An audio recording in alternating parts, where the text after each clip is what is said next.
මොකද්ද මේ දකුණු චීන මුහුද? මේ දකුණු චීන මුහුදේ ඔය ස්ප්‍රැට් අයිලන්ඩ්, පාසල් අයිලන්ඩ් කියලා මේ දූපත් පද්ධති ගණනාවක් තියෙනවා. මේවායේ තෙල් සම්පත හම්බ වෙලා තියෙනවා, ගෑස් සම්පත හම්බ වෙලා තියෙනවා. මේවායේ අයිතිය සම්බන්ධයෙන් පිලිපීනයයි චීනයයි හැප්පෙනවා, පිලිපීනයයි මලේසියාවයි හැප්පෙනවා, වියට්නාමයයි පිලිපීනයයි හැප්පෙනවා, වියට්නාමයයි චීනයයි හැප්පෙනවා, චීනයයි තායිවානයයි හැප්පෙනවා. මෙහෙම තත්ත්වයක් තියෙනවා. දැනට මේ කලාපයේ ලොකු තෙල් සම්පතක් නැහැ. තියෙන තෙල් සම්පත චීනය, මැලේසියාව හා වියට්නාමය අතේ තමයි තියෙන තෙල් හා ගෑස් සම්පත. ඒක ලෝක නිෂ්පාදනයෙන් ගත්තම 3% වගේ ප්‍රමාණයක්. නමුත් ලොකු විභවයක් තියෙනවා.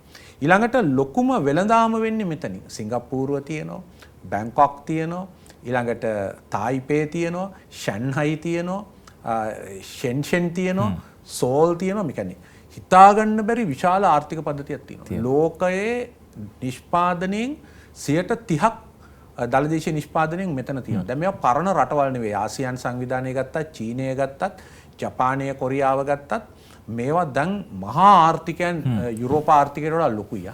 යුරෝප ආර්ථිකයට වඩා ලොකුයි. එක්සත් ජනපද ආර්ථිකයේ තරම් ලොකුයි. ඒකට මේ කලාපයේ යුද කලබලයක් හටගත්තා. දැන් ඔය ඩුබායි වලට වෙච්ච දේ සිංගප්පූරුවටයි හොංකොං වලටයි වුණා.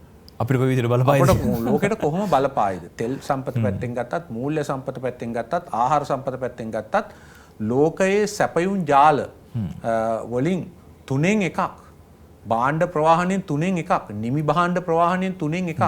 තෙල් වලින් 30%ක්, ගෑස් වලින් 25%ක් වෙන්නේ මේ දකුණු චීන මුහුද හරහා. එතකොට දැන් මෙතන යම් ආරවුලක් උතුරු කොරියාව හෝ දකුණු කොරියාව එක්ක, තායිවානය හෝ චීනය එක්ක ඇති වුණොත් ඒක ලොකු ප්‍රශ්නයක් වෙනවා. ඉතින් මා හිතන්නේ මෙතෙන්දී අපි දැක්කා පහුගිය දවස්වල මේ වසරේ අවසානයේදී තායිවානයේ නාගරික මැතිවරණ පැවැත්වෙනවා. ඒ කියන්නේ නගරාධිපතිලා එහෙම තෝරන්න.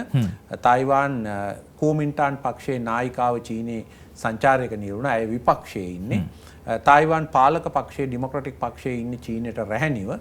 නමුත් අපි දැක්කා එක්සත් ජනපදය මේ ප්‍රශ්නේ ආහම ගල්ෆ් කලාපේ දකුණු කොරියාවේ තිබිච්ච, ජපානයේ ඔකිනාවා වල තිබිච්ච ඒ ආයුධ තොග පිටින් අරන් ගියා මේ ගල්ෆ් කලාපයට. ඉතින් යම් හුඟක් දෙනෙක් බලාපොරොත්තු වුණා මේ වෙලාවේ චීනය ගිහිල්ලා තායිවානය අල්ලයිද කියලා.